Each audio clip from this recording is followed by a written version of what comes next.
کے مرض سے شفا ہے دلائل الخیرات، عطا بخشش رحمت دلائل الخیرات۔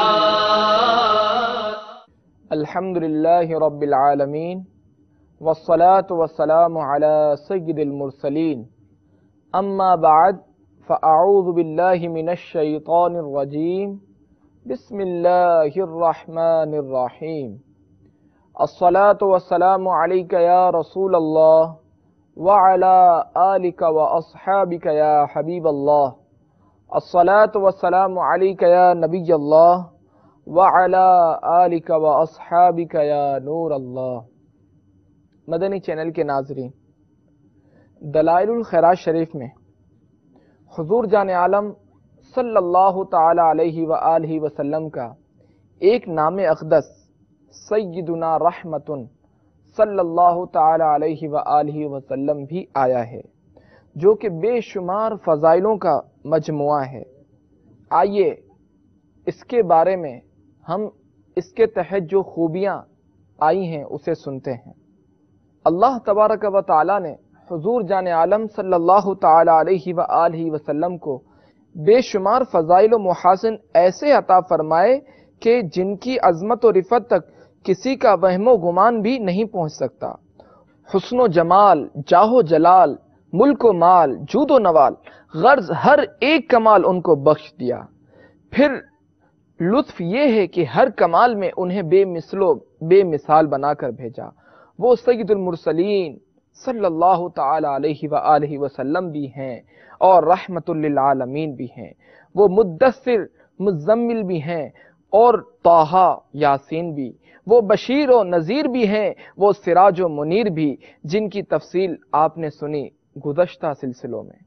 ان کی ہر ادا، ان کی صورت و سیرت، ان کی ذات و صفات، ان کے جسم پاک کا رواں رواں اور ان کے بدن اقدس کا بال بال سراپا کمال ہے، اور ان کا ہر کمال خدا کی قسم بے مثل و بے مثال ہے۔ اللہ اللہ، نبی آخر الزمان صلی اللہ تعالی علیہ وآلہ وسلم کی شان یکتائی کا کیا کہنا۔ روز ازل ہی میں خدا بند قدوس نے تمام انبیاء و مرسلین سے یہ عہد و پیمان لے لیا کہ تم سب تمام زندگی نبی آخر الزمان صلی اللہ تعالی علیہ وآلہ وسلم کی تشریف آوری کا خطبہ پڑھتے رہنا اور ان کی نصرت و رفاقت کے لیے ہر دم کمر بستہ رہنا اور ان پر ایمان لا کر اپنے سینوں کو ان کی محبت کا مدینہ بنائے رکھنا۔ چنانچہ قرآن مجید فرقان حمید میں ارشاد باری تعالی ہے، بسم اللہ الرحمن الرحیم،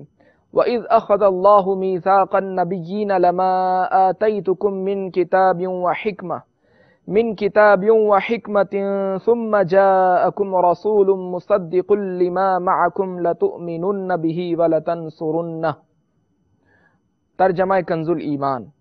اور یاد کرو جب اللہ نے پیغمبروں سے ان کا عہد لیا جو میں تم کو کتاب اور حکمت دوں، پھر تشریف لائے تمہارے پاس وہ رسول کہ تمہاری کتابوں کی تصدیق فرمائے، تو تم ضرور ضرور اس پر ایمان لانا اور ضرور ضرور اس کی مدد کرنا۔ یہی وجہ ہے کہ حضرت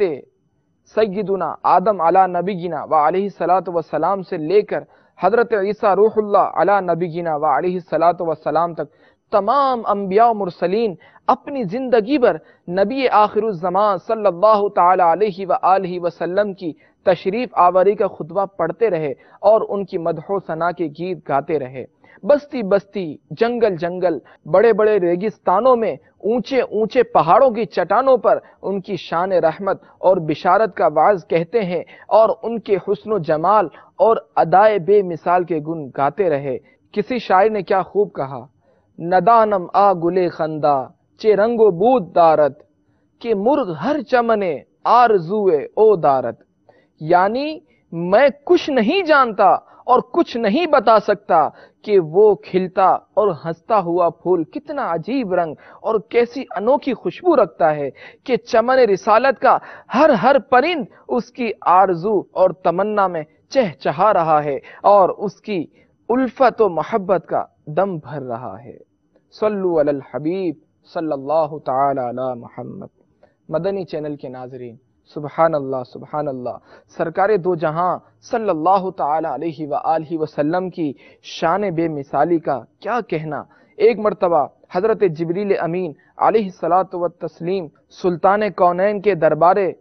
پرعظمت میں حاضر ہوئے تو حضور جان عالم صلی اللہ تعالی علیہ وآلہ وسلم نے دریافت فرمایا کہ اے جبرائیل، آپ نے پوری دنیا کی سیر کی،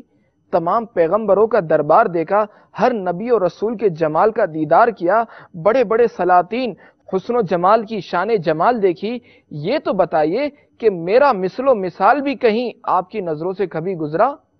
اس وقت جبریل امین علیہ السلام نے عرض کیا، یا رسول اللہ، میں نے طبقات زمین کو الٹ پلٹ کر دیکھا، مشرق و مغرب کا کونا کونا اور شمال و جنوب کا گوشہ گوشہ دیکھا، بڑے بڑے حسن و جمال والوں کی شان جمال کے جلوے دیکھے، مگر آپ جیسا کوئی نہ پایا۔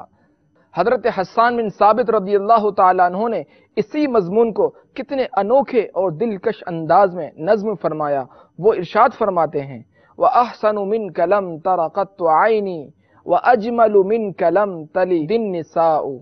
خُلِقْتَ مُبَرَّأً مِنْ كُلِّ عَيْبٍ كَأَنَّكَ قَدْ خُلِقْتَ كَمَا تَشَاءُ، یعنی اے حسن و جمال کے تاجدار احمد مختار، آپ سے بڑھ کر کوئی حسن و جمال والا میری آنکھ نے کبھی نہیں دیکھا، اور آپ سے بڑا صاحب کمال تمام جہان کی عورتوں کی آغوش میں کبھی کوئی نہیں پیدا ہوا۔ خالق حسن و جمال نے آپ کو ہر عیب سے بری اور پاک پیدا فرمایا ہے، گویا آپ کی مشیت ہی کے مطابق خلاق عالم نے آپ کی تخلیق فرمائی۔ در حقیقت آپ کی شان بے مثال کا بیان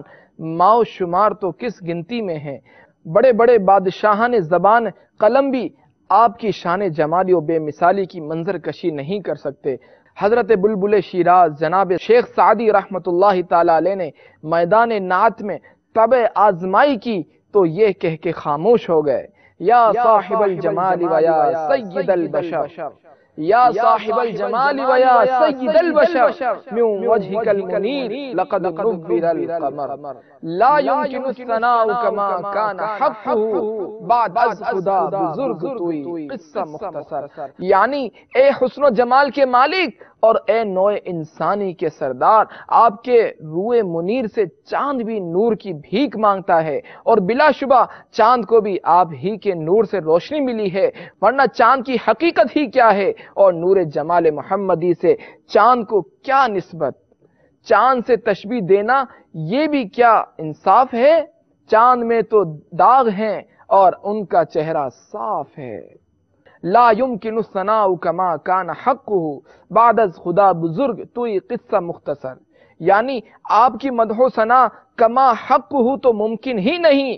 بس مختصر بات یہ ہے کہ خدا کے بعد سب سے زیادہ عزت و عظمت والے، بزرگی اور تقدس والے، اعزاز و اکرام والے یا رسول اللہ صلی اللہ تعالی علیہ وسلم آپ ہی ہیں۔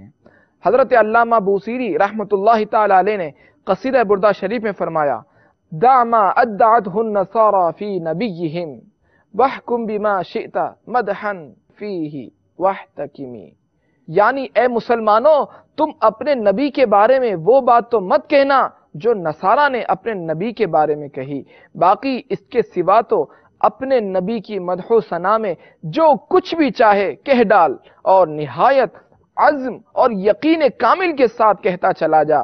مطلب یہ ہے کہ نصارہ نے اپنے نبی حضرت عیسیٰ روح اللہ علی نبینا وعلیہ الصلاۃ والسلام کو خدا یا خدا کا بیٹا کہا، تو مسلمان کے لیے ہرگز ہرگز یہ جائز نہیں ہے کہ وہ اپنے نبی کو خدا یا خدا کا بیٹا کہے، لیکن اس کے سوا بڑی سے بڑی تعریف و توصیف اور اونچی سے اونچی مدح و ثنا جو کچھ کر سکتا ہے، انہیں خلیفۃ اللہ العظم کہو، مالک رقاب الامم کہو، ساقی کوثر، شافع محشر، مالک کونین، سلطان دارین، قاسم نعمت، مختار جنت، جو کچھ بھی کہا جائے سب جائز و درست ہے، بلکہ ان کے درجات رفیع اور مراتب جلیلہ کے لحاظ سے یہ سب کچھ کم ہے۔ مدنی چینل کے ناظرین، در حقیقت سچی بات تو یہ ہے کہ خدا کے محبوب تاجدار دو عالم صلی اللہ تعالی علیہ وآلہ وسلم کی مدح و ثنا کسی بشر سے کما حق ممکن ہی نہیں ہے، اور یہ پکا یقین رکھیے کہ رحمت للعالمین کی مدح و ثنا سوائے رب العالمین کے کوئی نہیں کر سکتا۔ بڑے بڑے عارفین و بزرگان دین نے نعت میں سخت کوشش اور تباہ آزمائی کی، لیکن اپنے عجز و قصور کا اعتراف کرتے ہوئے قلم رکھ دیا اور دم بخود ہو گئے۔ سلطنت شاعری کے مسلم ثبوت بادشاہ حضرت جامی جو عشق رسول کی ایسی بلند منزل پر ہیں کہ اس منزل رفیع کا نظارہ کرنے میں بڑے بڑے صاحبان رفعت کے سروں سے ٹوپیاں گر پڑتی ہیں، بارگاہ رسول کی پر عظمت جناب میں مدح و ثنا کا ہدیہ پیش کرنے کے لیے ہمت کی تو اتنا کہہ کر خاموش ہو گئے، ہزار بار بچویم دہن ز مشک و گلاب، ہنوز نام تو گفتن کمال بے ادبی است۔ یعنی میں اگر ہزاروں مرتبہ مشک و گلاب سے کلیاں کر کے اپنا منہ صاف کر لوں، پھر بھی میرا یہ منہ اس قابل نہیں ہو سکتا کہ تعریف تو کجا میں ایک مرتبہ حضور جان عالم صلی اللہ تعالی علیہ وآلہ وسلم کا نام نامی بھی اپنی زبان پر لا سکوں۔ اسی طرح ایک دوسرے عاشق رسول نے کتنے والہانہ انداز میں عرض کیا ہے، ما ان مدحت محمدم بمقالتی لیکن مدحت مقالتی بمحمد،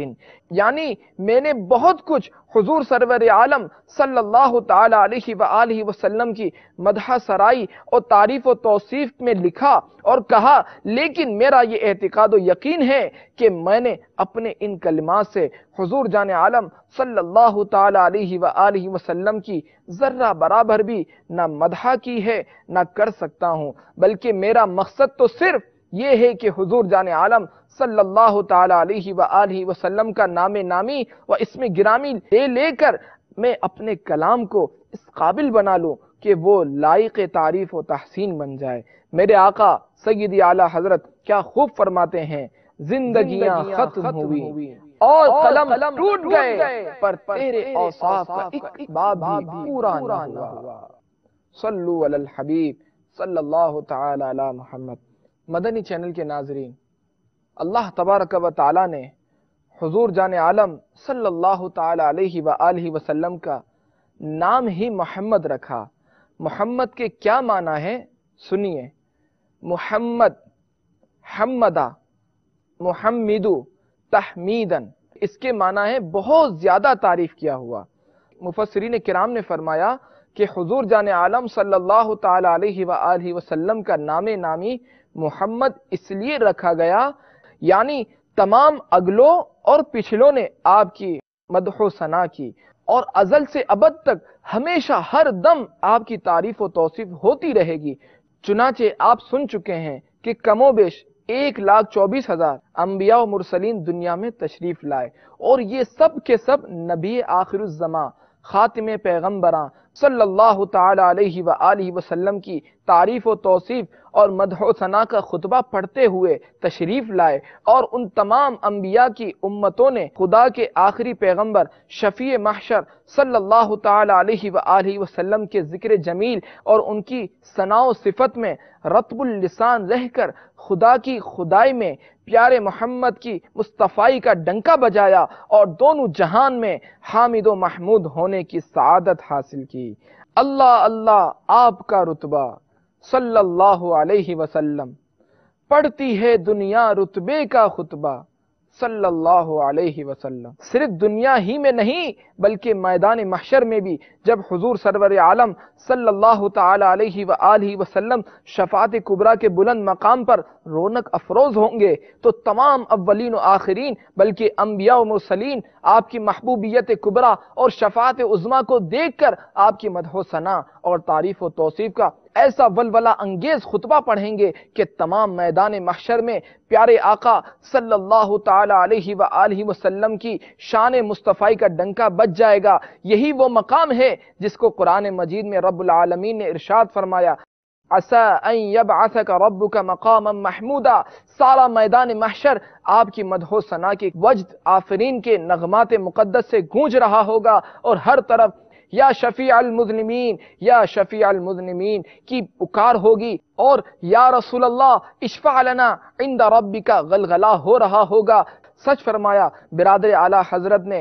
فقط اتنا ہی مقصد ہے انعقاد بزم محشر کا کہ ان کی شان محبوبی دکھائی جانے والی ہے۔ سبحان اللہ سبحان اللہ۔ آپ دنیا میں بھی محمد صلی اللہ تعالی علیہ وآلہ وسلم ہیں، اور آخرت میں بھی محمد صلی اللہ تعالی علیہ وآلہ وسلم ہیں۔ آپ اس جہان میں بھی محمد صلی اللہ تعالی علیہ وآلہ وسلم ہیں، اور اس جہان میں بھی محمد صلی اللہ تعالی علیہ وآلہ وسلم ہیں۔ آپ خالق کے بھی محمد صلی اللہ تعالی علیہ وآلہ وسلم ہیں، اور مخلوق کے بھی محمد صلی اللہ تعالی علیہ وآلہ وسلم ہیں۔ کیوں نہ ہو کہ آپ کا نام محمد صلی اللہ تعالی علیہ وآلہ وسلم ہے۔ اللہ تبارک و تعالی سے دعا ہے کہ ہمیں حضور جان عالم صلی اللہ تعالی علیہ وآلہ وسلم کے نام اقدس کے صدقے میں ان کی رحمت سے ہمیں مالا مال فرمائے، اور کل بروز قیامت آپ کی شفاعت نصیب فرمائے، اور ہمیں پابندی کے ساتھ دلائل الخیرات شریف کا ورد کرنے کی توفیق عطا فرمائے۔ آمین آمین بجاہ النبی الامین صلی اللہ تعالی علیہ وآلہ وسلم۔ عطا و بخشش رحمت دلائل الخیرات، ثناء سرور ذیشان دلائل الخیرات، ہر ایک مرض سے شفا ہے دلائل الخیرات، ہر ایک مرض سے شفا ہے دلائل الخیرات۔